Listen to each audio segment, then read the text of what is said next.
Give us free.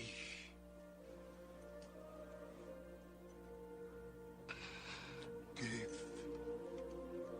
us free. Your Honor, please instruct the defendant that he cannot disrupt these proceedings with such outbursts. Give us free. Give us free. If we are to have any semblance of order in this court, Give us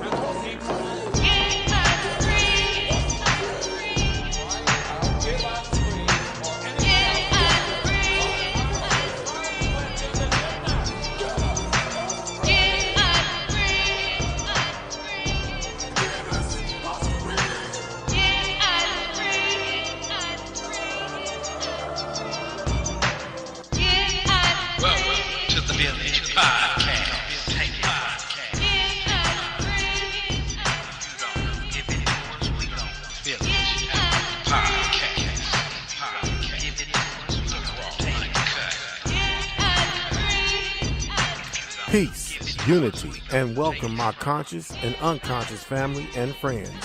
This is the all-new BlackVillage Community Podcast, and I am truly your host of the show, JC, aka Afro Black, dropping nothing but the raw and uncut, without any fear, as I use my mic as a spear to chucker you with liberated truth. I am your host and your native soldier in the struggle. My purpose and mission for this show is first to enlighten, inform, and engage. And I want to engage with all who claim to know the truth. All truth seekers and my native family, I welcome you. This show is dedicated to all our indigenous native ancestors and to all those who've carried the mantle of truth, and to every person with the ability to throw off the chains of comfortable habit and unwarranted assumption and move in a new, liberated direction that is guided by truth and observational evidence, no matter where that direction may lead you. My main objective and purpose here is freedom, mind, soul, and spirit.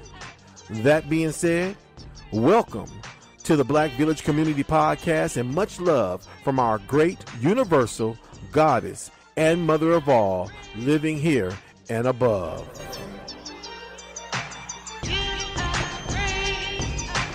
DC in the house.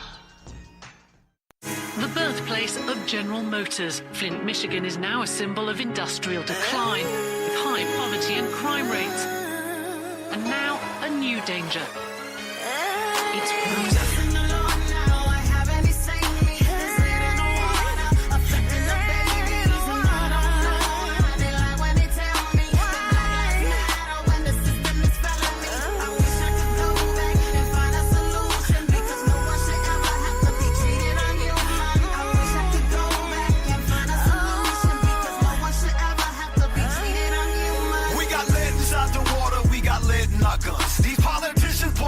Sons and daughters for fun. Washing my face and hands with nothing but bottled water and wipes. To save a buck, Snyder's administration room with the pipes. And now we're fighting for our lives and asking who can we trust. Problems about us, these politicians, they ain't trying to discuss. And then they wonder why we rarely vote, I'm keeping it real. If you're not from Clinton, you could never understand how we feel.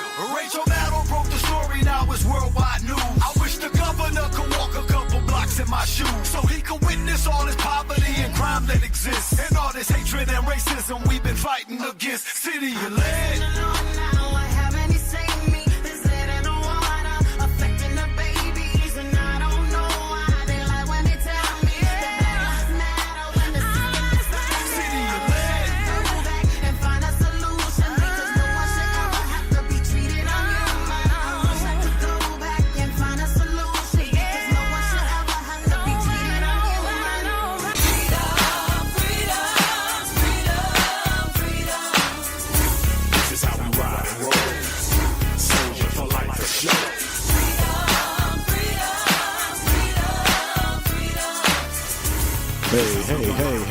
Hey, people, this is JC, aka Afro Black, and I am here with you for another delicious indigenous Sunday. You feel me? This is JC, aka Afro Black, and I am here with you on another indigenous delicious Sunday to share nothing but the raw and uncut. That's what I do here on the Black Village, my people. You feel me? So this is a beautiful day. I'm happy to be here. I'm happy to be here to share nothing but the raw and uncut.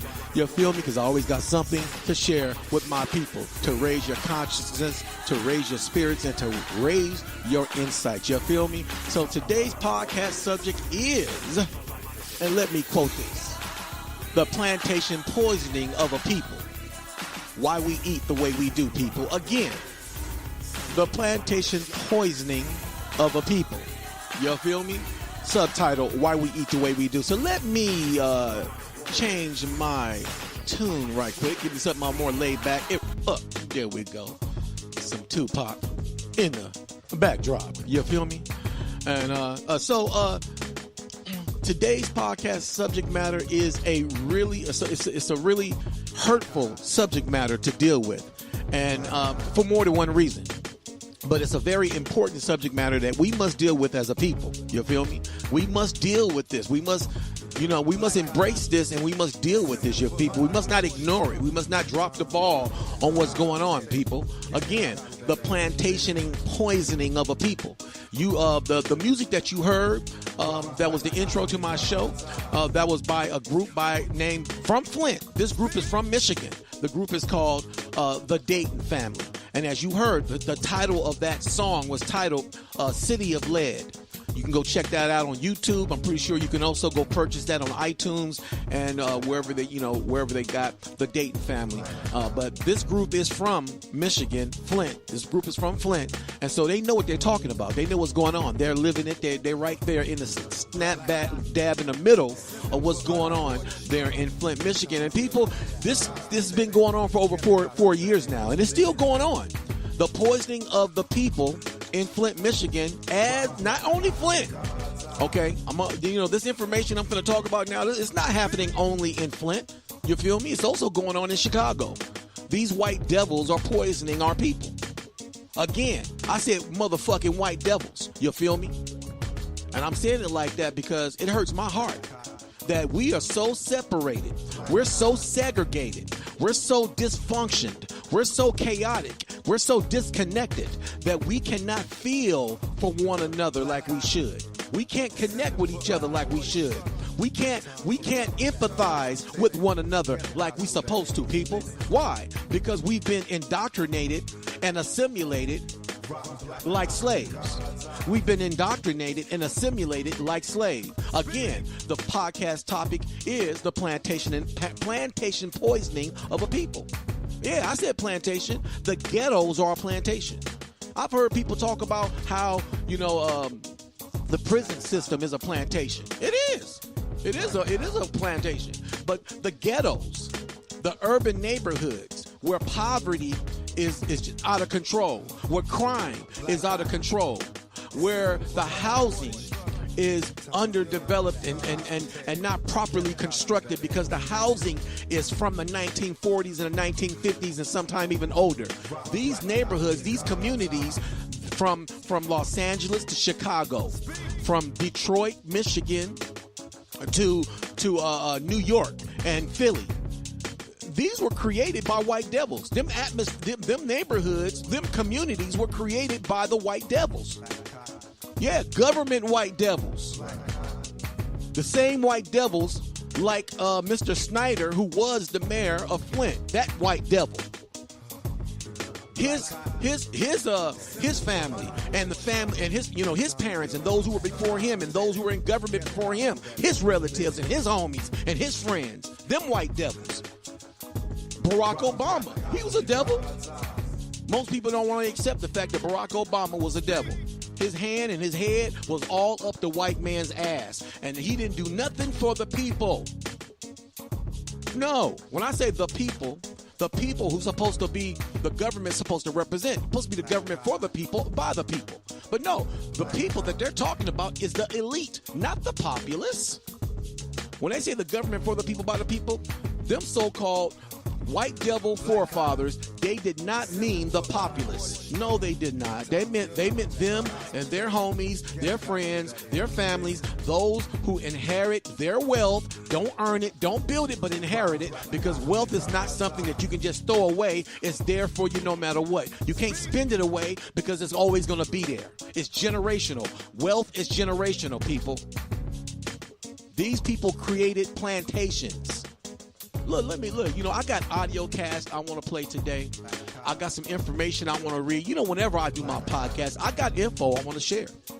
You feel me? And my podcast is an informative podcast.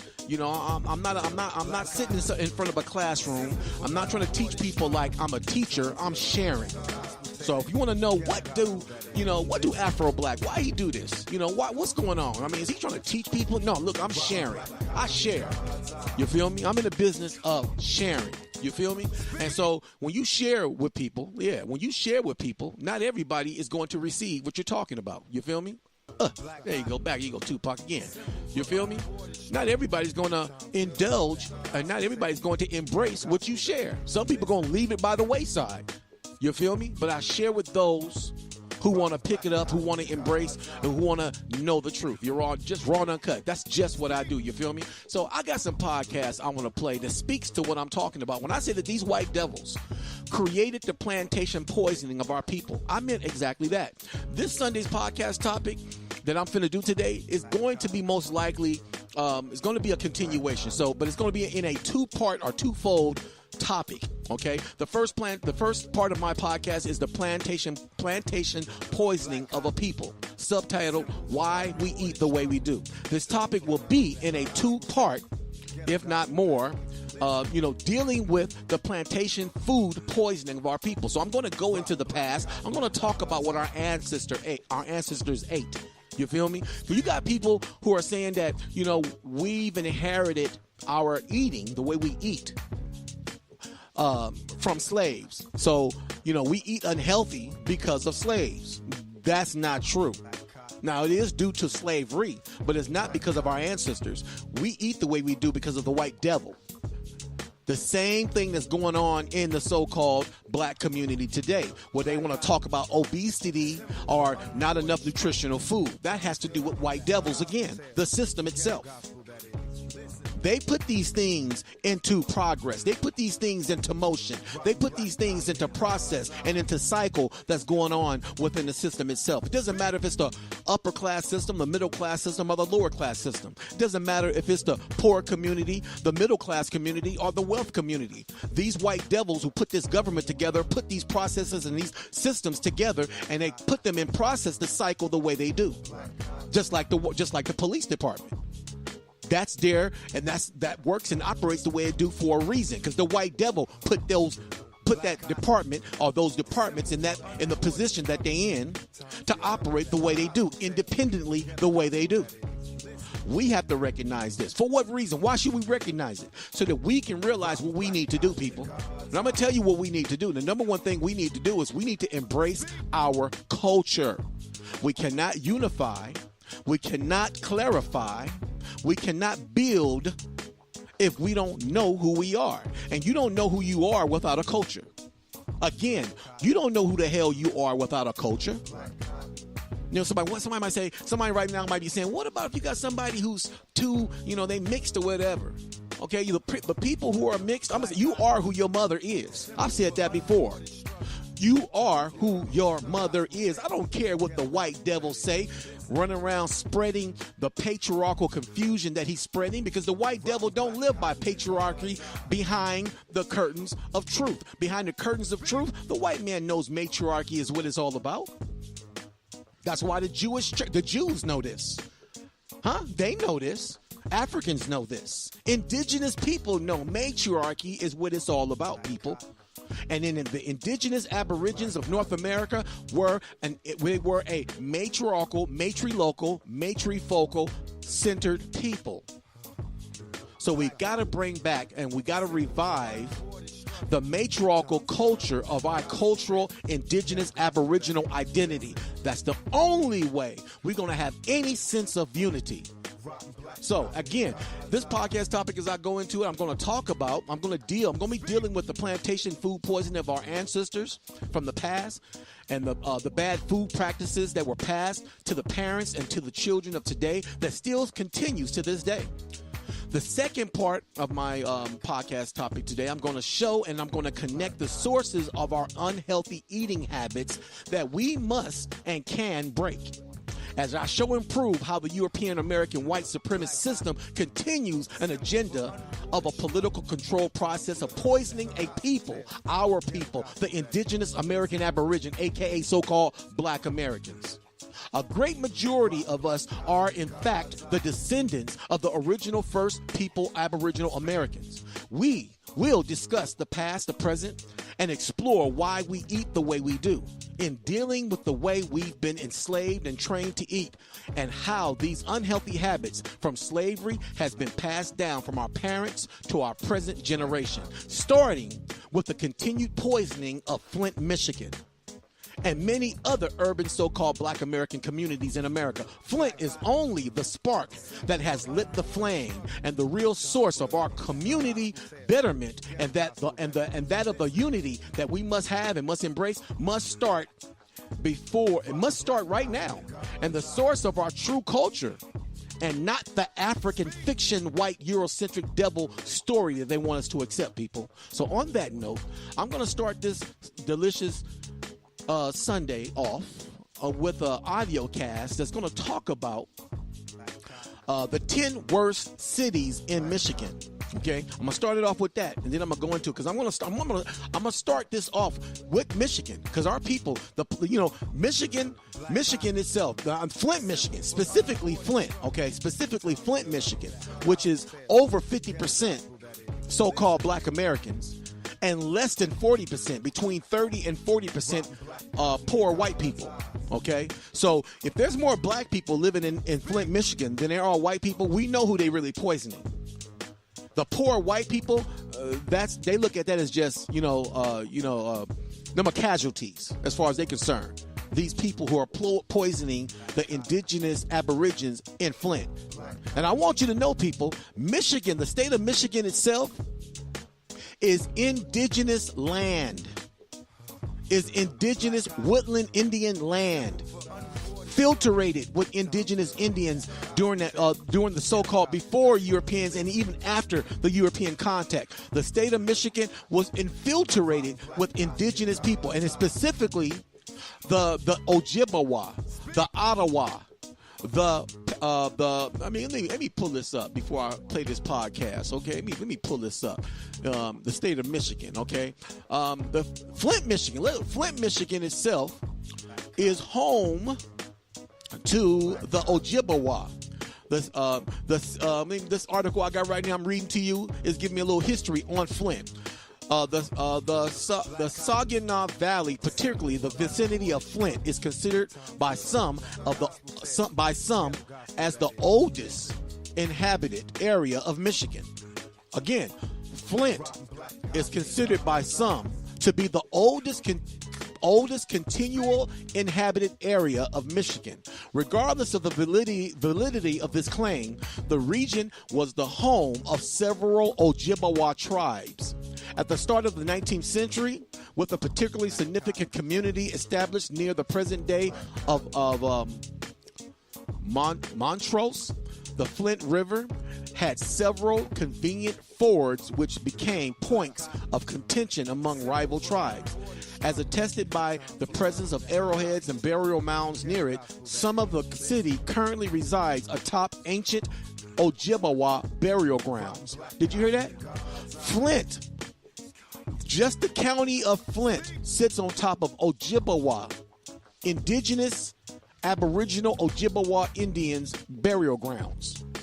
Flint sits right on top of it. That's what I just read to you, people. So let me play this audio cast, and we shall return right after this. Michigan. Beauty, sunshine, and lots of beautiful beaches.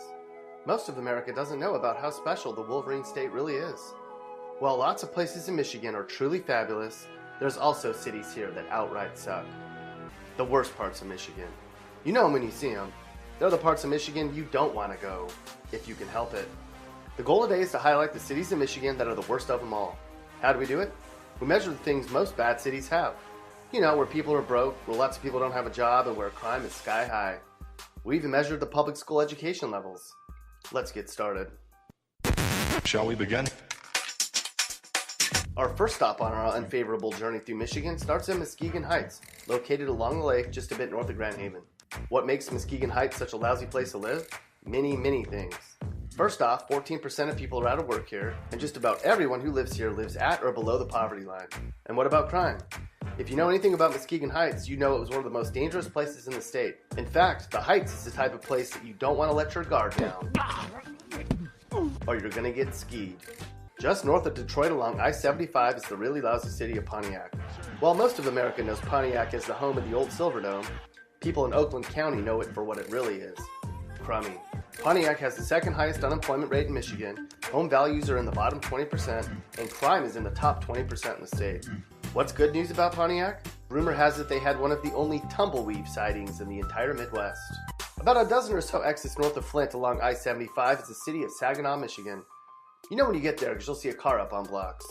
Saginaw is still dealing with the brunt of the manufacturing decline in mid-Michigan.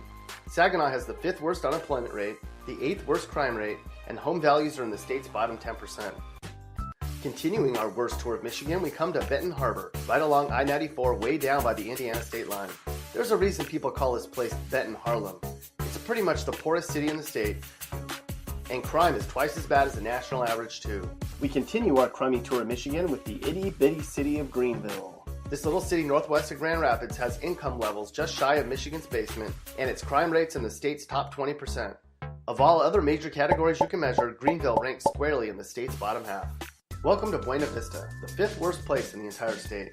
Buena Vista is in Saginaw County, and it's technically an unincorporated community. Either way you look at it, it's lousy here.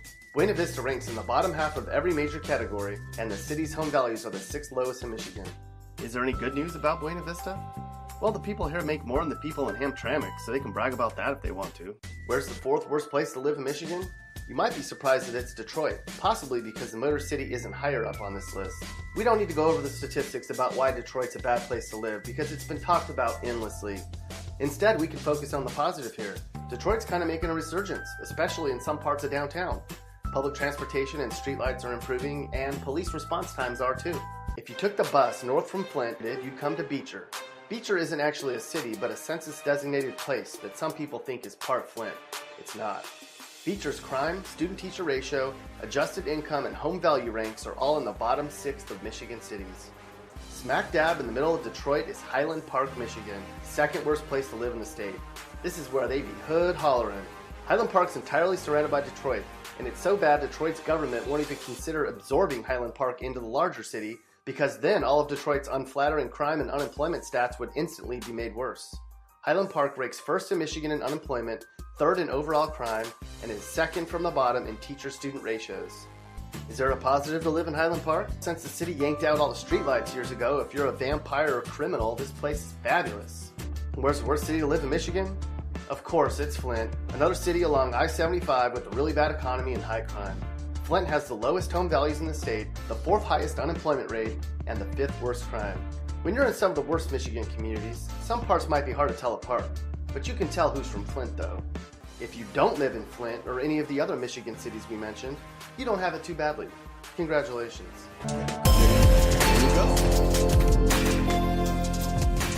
There you go. You heard it right there. The 10 worst place to live. The 10 worst place to live in Michigan. And Flint is number 1. It's number 1. Now I'm gonna tell you what's number 2. What's number 2, in my opinion, is Muskegon. Okay, when I saw a documentary on Muskegon, it reminded me of where I'm from, which is Watts. I'm from South Central. I was born and raised in Watts, South Central, LA, and that's what Muskegon reminded me of. Now, also, let me tell you something else that tripped me out when I was doing my research on this. Okay, what tripped me out is the names: Muskegon, Saginaw, Flint. We all know what a flint is, okay? A flint is what you use to strike a rock so you can make a fire. Muskegon is the confederation and the name of a group of Indians that come from a tribal confederation. And so when I was looking at it, Saginaw, that's an Indian name as well. Let me break this. Let me break out my information right here, so I can tell you guys what I learned on this. You know, there's also another county or another city in Michigan too. It's called Dowagiac. Okay, and that's another indigenous name as well. Dowagiac, just like Muskegee is an indigenous name. That's an indigenous name.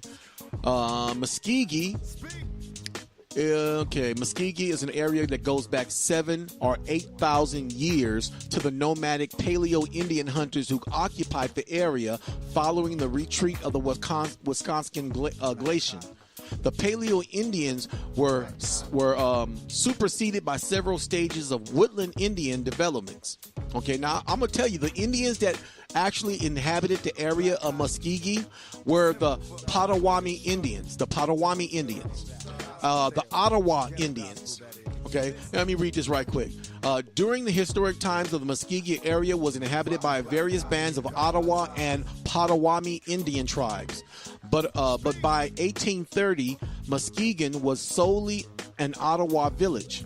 Perhaps the best remembered of the Indian inhabitants of the area was the Ottawa Indian chief named Pendolian, a leading participant in the French-inspired annihilation of the Fox Indians. It hurts me when I hear about how these white devils used Indians to kill off other Indians. That hurts me. Okay, and you got some people that are out of ignorance that'll say, well, they did it to themselves. Well, it's almost like if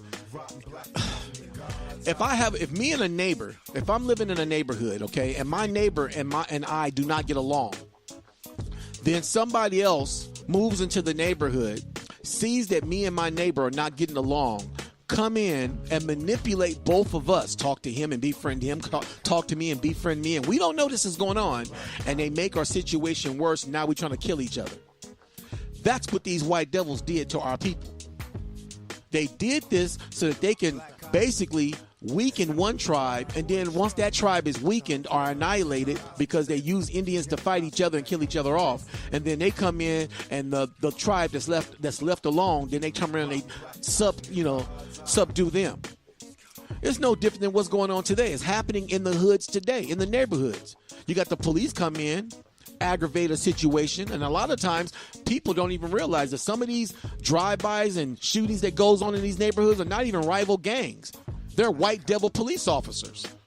I never forget a documentary that I saw a long time ago. I think it was Phil Donahue, the Phil Donahue show back in the early 90s, late 80s, where he did a show where cops, of course they had themselves disguised. They don't nobody know who they look like, where they admitted that the police departments from Los Angeles to Chicago to New York, where they would literally cause gangs to rival one another by going around. A cop would get in a car of a gang member that they might have took from a gang member, go to a rival neighborhood, dress up like that gang member, go to that rival neighborhood, do a shooting. The gang think the rival neighborhood did it the whole time. It was a white devil dressed up like a gang member. These white devils ain't changed their strategies. The strategies that these white devils are using in this country has not changed. It's the same. Divide and conquer. Divide and conquer, people.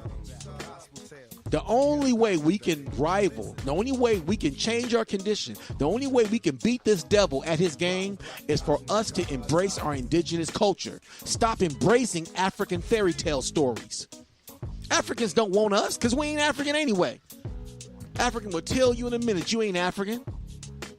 Now, the thing about it, they got their house nigga Africans that play their game, though.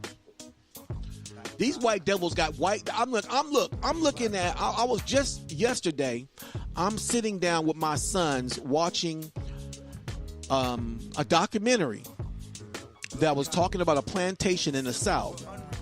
And the guy that was taking the people on the tour of the plantation was literally an African. No, not an African American, a literal African. He had an African accent.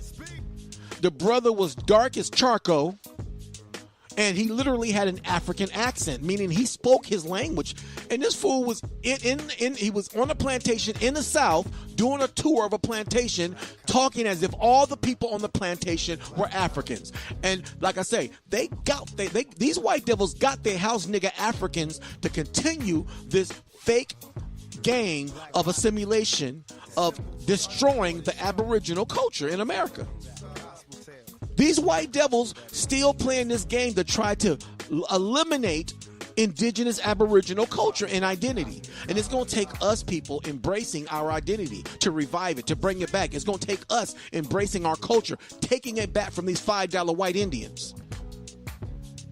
These white people who are on these government federated and government accepted reservations, on these boards of these so-called tribal affiliations, and you got a bunch of white people, some of them with tans, claiming that they're Indian because they had a great-great-grandfather or a great-great-grandmother who was Cherokee.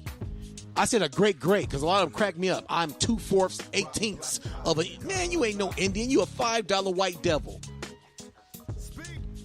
Raw and uncut just like that here on the Black Village. You can join me. It doesn't cost you nothing but your time, not a dime, to join me here on the Black Village. Doesn't cost you. You can chime in at 857-232-0155. Again, that is 857-232-0155.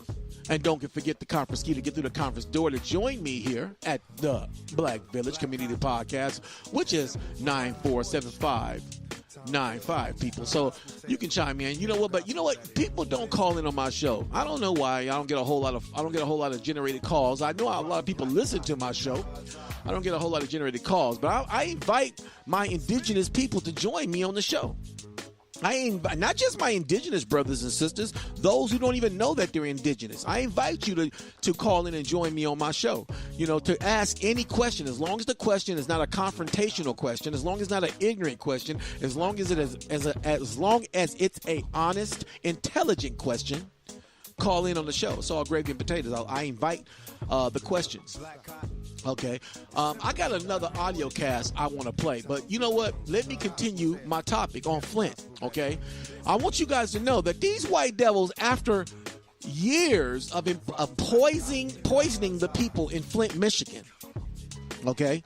After years of, and I'm going to say Flint is a plantation. All the urban cities in America where they got concentration, large amounts population of our people living, like South Central Los Angeles, like East LA, where they got all the Brown brothers and sisters concentrated living at, okay? Wherever you have a high concentration of one group of people living, and those people are living impoverished, below the poverty level, the employment rate is low, meaning it's hard to find a job. The majority of the people in those areas are living on government assistance. That is a plantation. No different than the plantations that call themselves sovereign. They get government assistance too. They're living under the poverty line as well. They're being beat up by their local police department on those reservations as well. They're being abused. They got drugs and alcohol in their communities as well.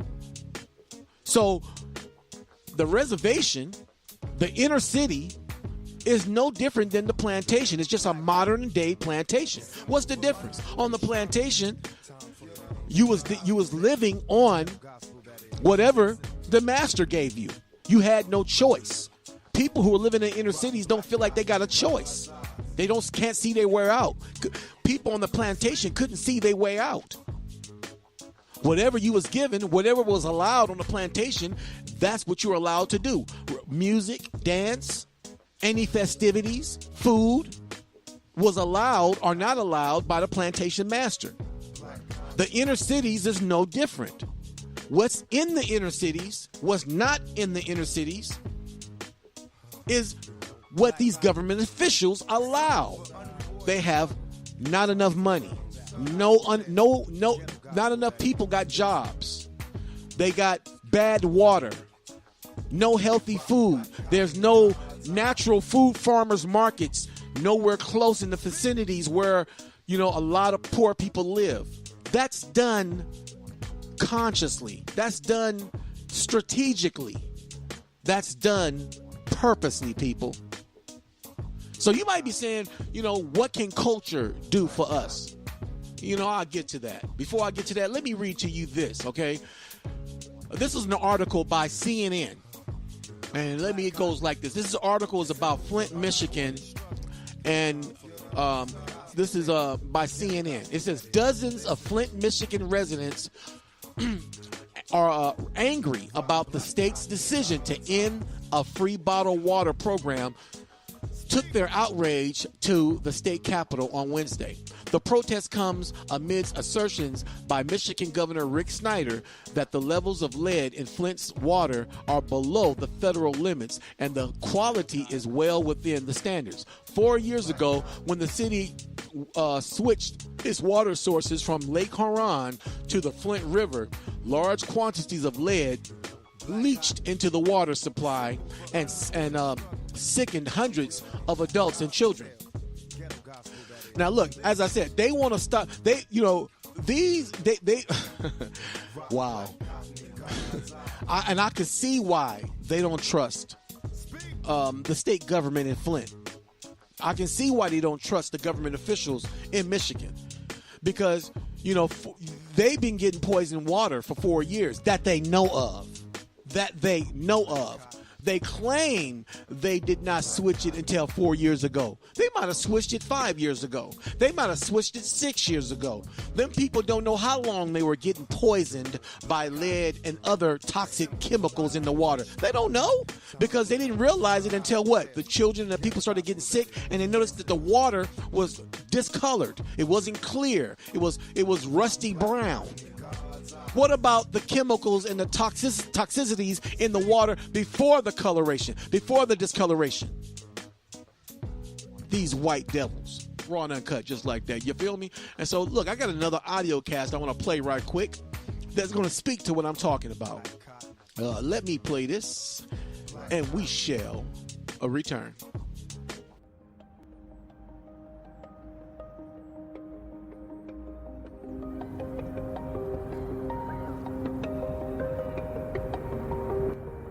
It's crazy to think that it's been over 2 years since we were last here in Flint, and being back here now, it's clear that not much has changed. The last time we visited, things were in bad shape. They said something about the water won't be fixed in 2035. Whoa. The crisis began in April 2014 when the city temporarily switched its water source from Lake Huron to the Flint River to save money. But the water from the river wasn't properly treated, so the pipes corroded and leached lead. Discolored, foul-smelling water started flowing out of taps. Despite complaints, city officials denied there was a problem for almost 2 years before declaring a state of emergency. More than a dozen people died, while others lost hair and developed rashes. Since then, 15 officials have been charged, some with involuntary manslaughter. When I say Flint lives, you say matter. Flint lives! On the 4-year anniversary of the day Flint's water was switched, residents were no less angry. Bottom line is, I'm sick and tired of being sick and tired.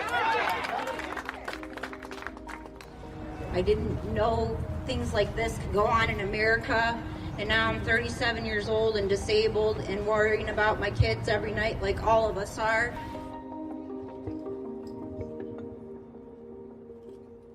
Because so many of Flint's children were exposed to lead, there's now an entire school created specifically to help them. Cummings Great Expectations serves 142 young ones ages 0 to 4. So each of these children has been affected by lead. Every single one in our building has been affected by the water. So they were part of the water line from April 2014 through August 2016. Site director Lindsay Carey showed us how classrooms double as observation rooms, and teachers are trained to look out for symptoms of lead poisoning. So this is one of our early Head Start classrooms that has the observation window where people can come in and observe the classroom without being intrusive on their day. There's a lot of different challenges that we see. We see some developmental delays, whether it becomes, speech and language, the cognitive taking a little bit longer to talk. Our kids really struggle in the social areas. We're seeing a lot of asthma, skin conditions from the exposure to the lead in the water. So how did you feel when it was recently announced that free bottled water will no longer be provided to Flint residents? Yeah, I'm not gonna lie, I cried. A lot of people tell me, you know, you've got to be so happy that the water crisis is over now. And my response is always that blank stare of, it's not over.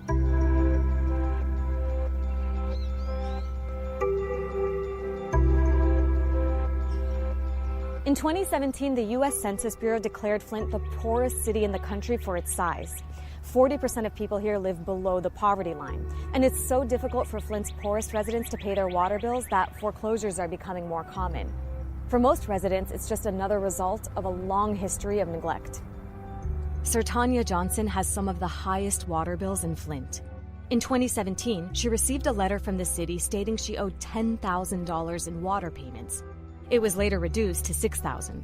Our records indicate that you have a past due balance for the amount of $6,916. And then they say when you do not pay the amount, you incur the penalty and are on our shut-off list. So they're threatening to shut off your water. Yes. What are you going to do? I don't know. Sir Tanya's only income comes from Social Security, which is roughly $800 a month. Her health is suffering. She's had 5 strokes since 2015. What do you think the city or the state owes you right now? To pay my bill. I really do. Give me that big water bill resolved. They owe me that much. Family, you heard it. These white devils are evil. This white devil, what makes this white devil any different than his predecessors in the 70s, the 60s, and the 50s? Huh? Why? Because they can't just run around beating everybody freely like they used to because the Black Panther Party didn't show black folks you better get up and fight back? Huh? That's why the popos can't go in certain urban neighborhoods. Gangbangers will shoot and kill they behinds. Because they're not going to just let the popo come in there and billy club and kill people. It ain't happening like that. These white devils know where they can and cannot go. The popo. But when it comes to the government, look what these do. Look what these motherfuckers are doing. They poisoned the people for we don't know how many years, okay? You only can go 4 years from the date that they discovered the toxicity in the water to today, which is 4 years. For when we know these people, the people in Flint, our people, I say my people, our people have been poisoned from what we know for 4 years. But I personally believe it's been longer than that. And Flint is only the tip of the iceberg because you don't see these white devils going around to all the urban cities to make sure that they're all getting clean water because they want everybody to act like everything is fine. That's another attribute so-called black people need to change. We got to stop acting like white people. The way white people make things go away, they just ignore it. They do it to each other all the time. When they want to make sure somebody's voice is not heard, the media just ignore them. Don't give them no publicity. White families do it to each other. White people do it to each other. They want to make sure nobody's hurting the family. Just ignore Johnny. You know, he's going through something right now. You don't know what he's doing. You know, pay him no attention. We got to stop doing it. We can't be emulating these white devils. That's what they want. That's what they wanted from my ancestors. They wanted our ancestors to assimilate to their perspective, to look like them, to dress and talk like them, to act like them. You feel me? But in the process, we abandoned our culture. They wanted us to do that, though. They wanted us to abandon and to let go of our culture.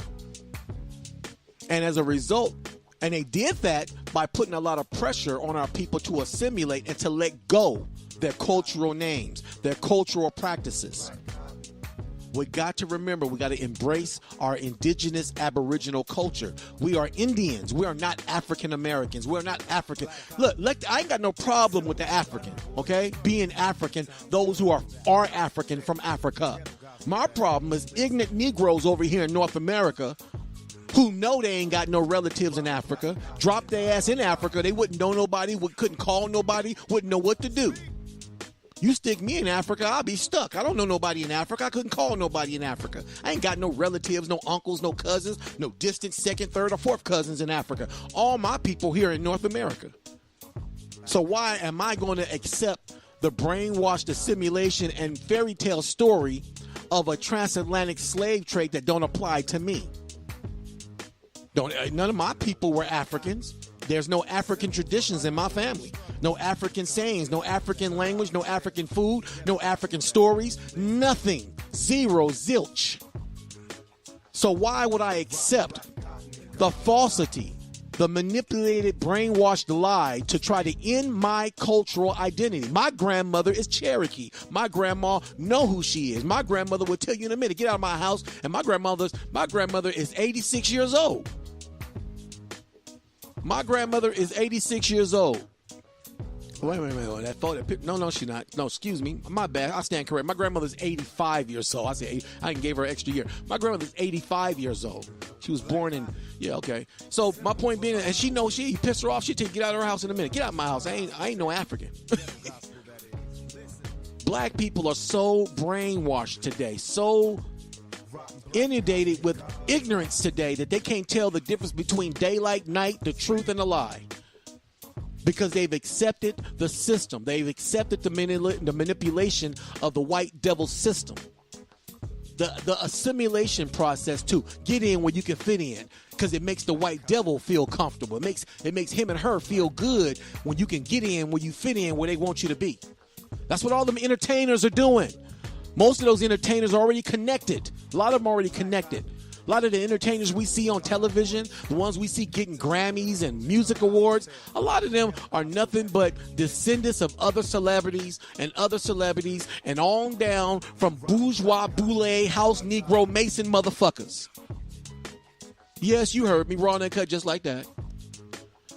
Because if the Prince Hall Masons really cared about their people, they would revive our indigenous culture instead of getting where the white man want them to sit like a porch monkey next to his foot.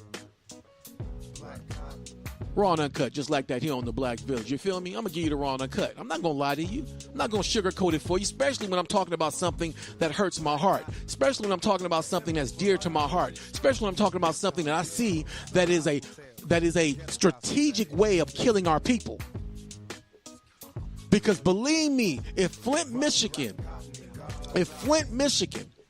was at least 50% white, or 60% white, or 70% white, all the pipes in Flint would have been changed. The water would be pristine clear, clean, wouldn't be contaminated, wouldn't be infiltrated with toxicities. But because, I'm going to read it to you right now. I'm looking at an article, an NBC article right now. Let me read this right quick. This is from NBC. It says, compared to many other larger cities, Flint has maintained a sizable population of poor and working class whites, while the city is majority African American, AKA Africa, yeah, at 56%. Whites only make up 37.4%. Now, earlier on this show, I said that the population of the so-called black community in Flint was 50%. It says 56%. I said the whites was between 30 and 40. Well, I'm looking at 37.4%. So basically, white people are outnumbered in Flint. So yeah, there's a poor white population there, but there's more of a black. So what do you think them white devils did when they changed the water line and decided to give them poisoned water? They looked at those and said, oh, them poor white people. That's poor white trash. We don't care about it. Those casualties. Let's kill all them niggas. And they still dealing with it to this day. It's been 4 years later. We're in 2018. And you know what? I'm going to tell you right now. Less than 20% of the water pipelines in Flint has been repaired. Basically, more than 60% of the more than 60-70% of the pipelines and the water that's going into homes in Flint is still contaminated, toxic lead and other toxic toxicities in the waters. Children are still being affected to this day. What did Barack Obama do? The report went out when he was in office. Huh? He knew what was going on in Flint. That nigga did nothing. Barack did nothing. He had the power to do something. He had the power to offer government assistance. He had the power to tell the military to go in and fix those things. But he didn't do it. You know why? because his puppet masters, the white devils, told Barack, sit down and shut up. Don't act like you don't even know. You know what? You got other things to do, nigga. And that's what Barack did, like a good old house nigga. Raw and uncut just like that. You feel me? You heard me. Yeah, if the white devil don't want me talking like this, don't give me a document that you call the Constitution where I can say what the fuck I want to say. Raw and uncut just like that on the raw. Look, I'm passionate about this. My people are being poisoned, and it's not just in Flint. I told you before, it's happening in Chicago. I'm going to continue this on next week, and I'm going to talk about Chicago. But let me continue on, okay? As I told you, what really caught my eye also as I was, preparing to do this show is how a lot of the places where poor black people live, and you heard the 10 countdown of the 10 worstest places in Michigan, these places got Indian names, like Flint. We know what a Flint is. Like Muskegee. That's definitely raw and uncut Indian, okay? And I just read you some of that. Saginaw. That's Indian again. Let me read this. Saginaw. The name Saginaw is widely believed. I'm giving you some history right now. So listen up, people. I'm giving you some history right now. The name Saginaw is widely believed to mean where the sock were. It says sock. The word sock, the way it's spelled is Indian again. S-A-U-K. And it means sock. It means where the sock were. In the Ojibwa language, having originated from the Saugnog or Saukenog or Sauktown, due to the belief that the Sauk people once lived in what is now called Saginaw. So basically, an indigenous Aboriginal tribe called the Sauk, S-A-U-K, lived in Saginaw. Okay, the Saginaw, more likely meaning, come from the Ojibwa word meaning place of the outlet, from sag, S-A-G, opening, and O-N-G, ong, sag, S-A-G, which means opening in Ojibwa, and ong, O-N-G, which means in Ojibwa means place of. When natives told Samuel D. Champlain that the Sauk Nation was located on the west shores of Lake Michigan, Champlain mistakenly placed them on the western shore of Lake Huron. This mistake was copied on subsequent maps, and future reference identified this as the place of the Sauks. Champlain himself never visited what is now Michigan. Okay, let me continue with the history. During Michigan's territorial period, a county and township government were organized at Saginaw. Growth of the settlement was fueled rapidly during the 19th century by the lumber industry. Saginaw was the site of numerous sawmills and served as a port for the Great Lakes vessels. Now, okay, basically the white man came in and made it his. Back down to Native American history. Saginaw was the location of the annual government payment to the Ojibwa and the Ottawa tribes, starting in 1830. This also attracted many French, Canadian, and European merchants, primarily involved in selling watered-down whiskey. Oh, wow. They were trying to get the indigenous people to drink whiskey. That was another thing that the white devil did, because our people did not know anything about alcohol. Indigenous people did not drink, did not make alcohol.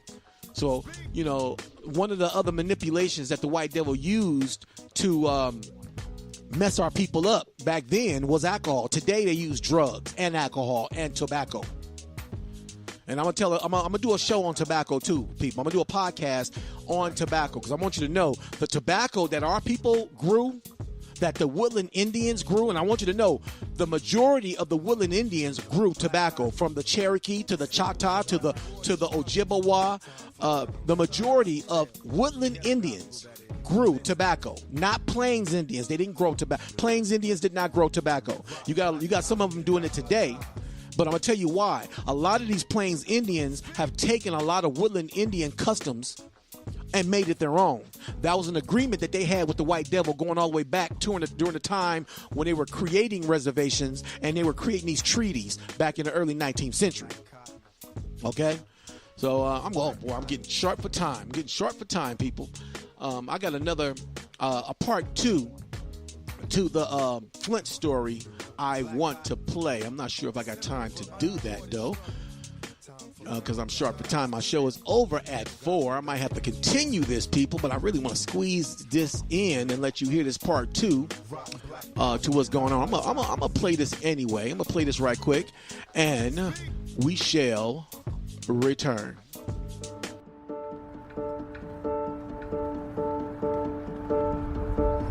This is one of the areas where they're replacing thousands of contaminated pipes to remove any traces of lead. The work is scheduled to be completed by 2020. Now, if you live in a neighborhood that hasn't had its pipes replaced yet, chances are you're not using the water, but you're still getting charged for it.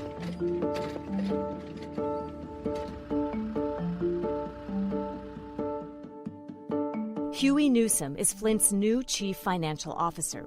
He comes from the private sector and supports the city shutting off people's water for lack of payment. Why should the people of Flint pay for water that poisoned them, that they don't trust, and in a lot of cases they don't even use? Because the water is safer. We have worked so hard to go from where we were at the beginning of the crisis to now. The poverty in Flint is undeniable, and people are still reeling from being poisoned by the lead in the water. And yet they have some of the highest water bills in the country. Is that fair? I don't think it's fair, but it's unfortunately right now it's a financial reality. And we're working very, very diligently to address that. We've really tried to communicate to residents that, you know, if you're using the water, you have to pay for it. If you don't pay for it, other residents have to pay for it. But then other bad things happen. The last thing we want to do is to have someone else control this. A lot of people would argue that they shouldn't have to pay anything, that someone else should step in, maybe the state, and pay their water bills. Well, and you know, I don't want to get too deep into what the state should not be doing. You know, people, when they're billed for water and sewer together. You're using sewer.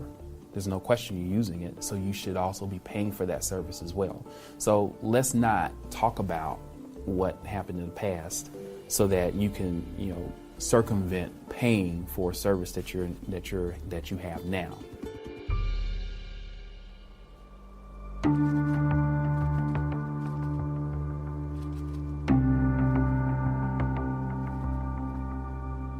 But residents we spoke to still haven't let go of the past.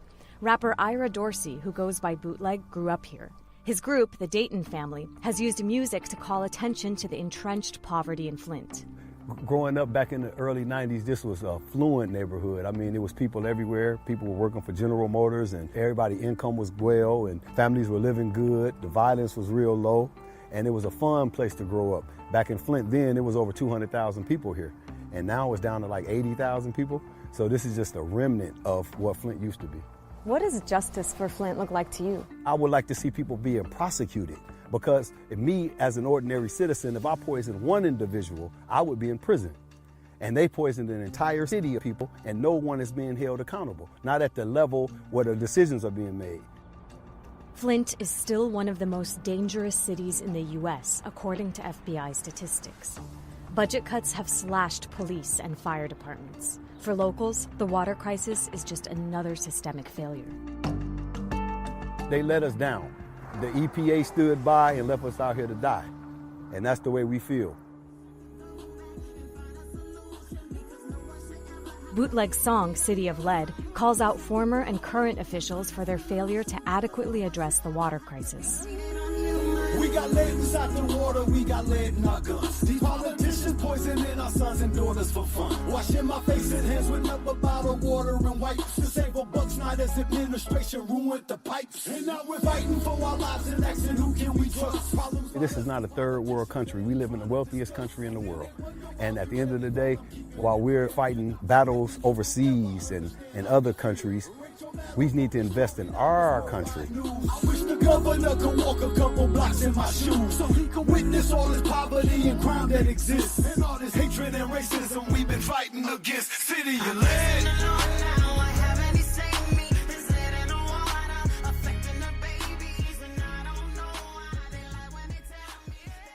There you go, people. You heard it right there. You heard it. And that brother who was talking, and you heard that was from the group, the Dayton Family, who put out that cut that I was played in the intro of my show, The City of Lead. Man, that song is, Man, that song hurt my heart when I hear that song. You can hear the pain in that brother's voice. You can hear the pain. He's rapping and you can hear it. I can feel it. I felt it. I can feel it. I can feel that when he wrote that song and he was rapping, he was putting his all and his energy. He wanted to reach people. And it reached me. It reached me. I can feel it. I can feel his energy in that song. Listen to that song by the Dayton family. It's on YouTube, and I'm pretty sure you can purchase it on iTunes and other places. It's called The City of Lead. That's the title of the song by the Dayton family. It's a rap song. It's tight. And I'm going to play it. You hear the rest of it at the end of my show because it's going to be my outro of myself. But let me read this before I go. I believe these white devils are doing this because the majority of the people of Flint are so-called black people, a.k.a. Aboriginal Indians, people. These white devils they know who we are. Huh? Rick Snyder know who I am. I am an indigenous Aboriginal American. I'm not no African American. I ain't no African. He know I'm indigenous to America. These white devils know that 90%, if not more than 90% of the so-called black Americans are Aboriginal indigenous Americans. This is our country. This is my country. Rick Snyder he's a descendant of a foreigner. He's a descendant of an immigrant. Cracks me up how they be talking about calling the Mexican an immigrant, calling the Mexican a foreigner. Mexican ain't a foreigner. The Mexican ain't an immigrant. Turtle Island is the Mexicans are indigenous to America. True enough, they got some Spanish blood in them, but the other half of them is indigenous Indian. Latino Mexicans, Mexicans from Mexico, and the Mexicans who are here in North America are indigenous to America, just like so-called black people. These white devils know this. That's why our brown brothers get the bunt and the blunt of everything too, and they need to wake up and let go of all that Mexican prejudice that comes from white supremacy, because Latinos, Mexicans, indigenous people of Mexico, the Indians, our people have nothing to do with bigotry. If we're going to be bigots, we need to look at the biggest bigot, the white devil, who's running around with a smile on his and her face, acting like they love everybody when they have an ulterior motive and agenda. So let me read this right quick. Michigan is the home of indigenous people. Michigan is the state of Michigan is the home. And I'm just talking about Michigan right now. I ain't talking about any. I'm gonna go into other states later because I'm gonna talk about Chicago next week. But I'm talking about Michigan right now, okay? Let me read this little bit of history. Now, I'm talking about the state of Michigan, okay? Originally, one people are a collection of closely related bands of ethnic identities of Ojibwa, Ottawa, and Potawatomi. These are Indians. These are indigenous Aboriginal Americans. Now, talking about the main group, the main confederation that populated Michigan. It was hundreds of thousands of Indian tribes in Michigan. Okay, that's why all these places in Michigan right now, like Saginaw, like Flint, like Muskogee, and many other places, Dowagiac. They have indigenous names. They have indigenous names because these places were filled with indigenous Indians. And a lot of so-called black people who live in Michigan, who live in Flint, who live in Muskogee, who live in these places that have these Indian names, these counties that have these Indian names, are descendants of Indians. You have people who live in Michigan who go all the way to the early 1900s to the 1800s. And I'm talking about so-called black folks who got generations, 5, 6, 7, 8, 9, 10 generations of families. They ain't been outside of Michigan. They've been in there all their lives. Most black folks stay where they at. Most so-called black people. I say so-called because we ain't black. We're not black people. I say metaphorically. So-called black folks. So these white devils, them white rich devils, know that the population of Michigan, are the so-called black population of Michigan, which is made up of what they call 56%. I personally believe is more than that. So when they say 56%, I'm just going to say 60% of the population of Flint, Michigan is so-called black American. They know that the majority of that number are Aboriginal indigenous Americans. They know this. And they want to get rid of that. They want to get rid of us, people. This is why we might as well embrace who we are. We might as well embrace who we are. Stop taking on a fake, false identity. You ain't living in Africa. You ain't got no relatives in Africa. And you ain't got no African stories that handed down from nobody grand in your family. So research and find out and embrace the Indian in your family. Your great-grandmother or your great-grandfather or your great-great-grandmother who you know is Indian, which makes you who you are as well, because you are who your mother is. You feel me? Raw and uncut just like that here on the Black Village. Let me also say this. You might have heard the brother mentioning in the rap Kwame Kilpatrick, saying that Rick Snyder should be done like Kwame Kilpatrick. Kwame Kilpatrick was a former politician in Michigan. Okay, let me read this right quick to you about Kwame Kilpatrick. He's a brother too. Okay, Kwame Malik Kilpatrick, born June 18th, 1970, is an American former politician, having served as a Democratic in Michigan, a representative, and he was the mayor of Detroit from 2002 to 2008. He resigned as mayor in September of 2008 after being convicted of perjury and obstruction of justice. Kilpatrick was sentenced to 4 months in jail and was released on probation after serving 99 days. On May 25th, 2010, he was sentenced to 18 months to 5 years in state prison for violating his probation and served time at the Oaks Correctional Facility in Northwest Michigan. On March 11, 2013, Kilpatrick was convicted on 24 federal felony counts, including mail fraud, wire fraud, and racketeering. On October 10, 2013, Kilpatrick was sentenced to 28 years in federal prison. Now, why isn't Rick Snyder underneath the prison? This brother, who was obviously a house nigga Indian, a house nigga Aborigine with the last name Kilpatrick. Wow. But he's a brother and he's an American. So I'ma assume, like most of us, this nigga is, he's a nigga. Because if you a slave, you a nigga. And he's a slave. And he was a good slave too, because he did everything he saw his white predecessors do. I'm looking at it right now. Fraud, wire fraud, and racketeering. And he was a politician. He was the mayor of Detroit. So he was contributing to the criminality. He was contributing to the corruption. He was contributing to the mess in Detroit. He didn't give a damn. He don't give a damn about black people. That's why they stuck him in there with the rest of them. He don't give a damn about so-called black people. That's why they stuck him in prison with them.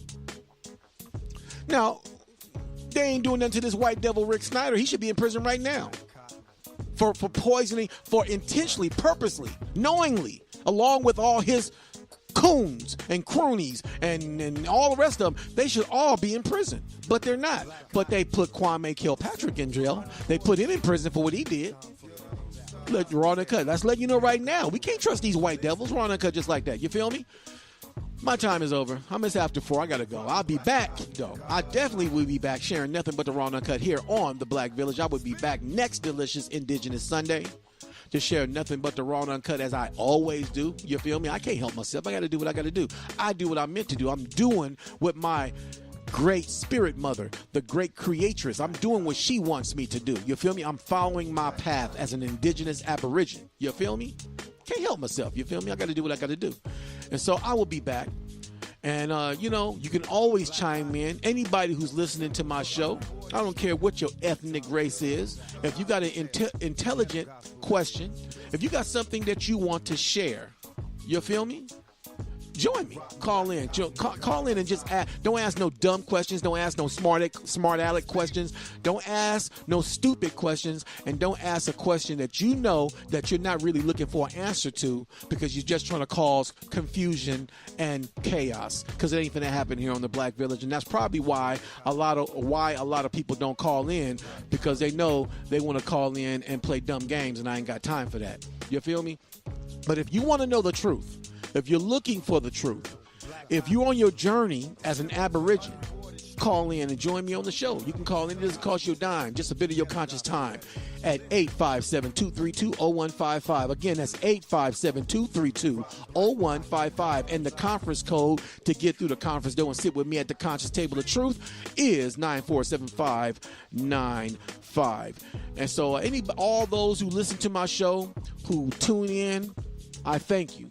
You feel me? But it's time for us to wake up. So-called Black Americans. So-called, a.k.a. so-called false identity African Americans. I'm not talking about those who immigrate here from Africa. I'm not talking about those who are half African because their daddy or their grandmother is African. I'm talking about people like me who got generations that go all the way to slavery, before slavery in this country, just here in America. I'm talking about brothers and sisters like me who don't know nothing but America, and all their family members, their mothers, their uncles, their cousins, their nieces, their relatives, everybody on their mother and father's side is from North America. You are an indigenous American Aborigine. You just don't, if you don't know it, you are. You just got to do the research and find out for yourself. Don't get no DNA test, because the DNA thing is another white devil, white supremacist lie, manipulation, and setup. They cannot trace DNA companies from 23andMe, lying ass Jewish white devils, from Ancestry.com, again, white devils, from Family Tree, white devils, again, white devils. All them DNA companies, they cannot trace your ancestry. Go look it up, people. Go just Google the manipulations of the DNA industry. Just Google the lies and misconceptions of the DNA industry. You'll get it. The information is right there. You got scientists, teachers, biologists, physicists, as well as journalists dropping the raw and uncut on these lying ass DNA companies who are making millions off of ignorant people. They can do now paternity tests. They can do. They can tell you who your mama is. They can tell you who your daddy is. They can tell you that that's your, if they take your DNA and some child who you don't know if your child, they can match you up to find out if that's your child, if that's your daughter, if that's your son. But they cannot go back 100 years, 200 years, 300 years by taking some spit from your mouth and tell you that you're from Africa, you're from Indonesia. No, that's a lie, people. That's all manipulation. And these white devils are making a lot of money off of it. Raw and uncut, just like that. So I will be back, and I will definitely be indigenous. You feel me? So here on the Black Village, I got to go. And I got to go. So on that note, might I say this? May the great mother bring us together under the wings of her peace and her love. And as I always say, yeah, white people, I love chicken. I know y'all got the little stereotype of black folks who eat chicken, but I'm sorry, I love chicken. Y'all like to eat pork and y'all like to eat beef. And then you got some of you white people now who've learned to be vegetarians. I'm going to do a podcast on that too, because I want you to know veganism and vegetarianism is ancient. And there were many indigenous Indian tribes in America that did not eat meat. They were vegan tribes. So, and I'm also, let me know, I told you I'm going to continue this podcast subject because I'm also going to touch on why we eat the way we do. This was just the first of maybe 2 to 3 of continuations on this subject matter of the plantation poisoning of a people. Why, subtitle, why we eat the way we do. So this is just part 1. So I'm going to eventually get on the subject matter of why we eat the way we do. But right now, I'm dealing with how these white devils are poisoning our people on the plantations of the urban neighborhoods through the water. You feel me? Through the water. What's going on in Michigan? What's going on in Chicago? And I'm going to touch on other places as well. So that's how we're going to deal with this right now. So join me next week. You feel me? I will be back, and I will definitely be indigenous Aborigine that I am. You feel me? So as always, I love chicken. So love chicken and chicken grease. I'm out. Peace. Outie. Yes, city you led.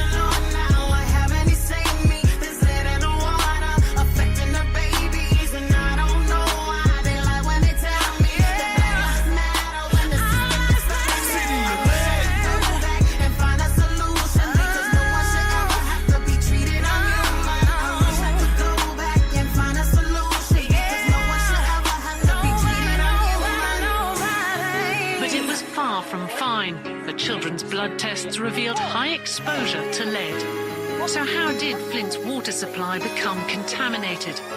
To save money, Barack Obama drank the water trying to put us at ease while our people were still dying from Legionnaire's disease. And not one pipe has been replaced and not one hole has been dug because they trying to sweep the water crisis under the rug. And thanks to Dr. Mona Hanna for exposing the biz on how contaminated water been affecting our kids. And only God can judge Rick Snyder for this urban disaster. They ought to they treated Kwame Kilpatrick. Plus when I think about the kids, it brings a tear to my eye. The EPA just stood by and left us out here to die. Phony celebrities keep coming claiming that they support us, but we need money in Flint and not just some cases of water. City of lead.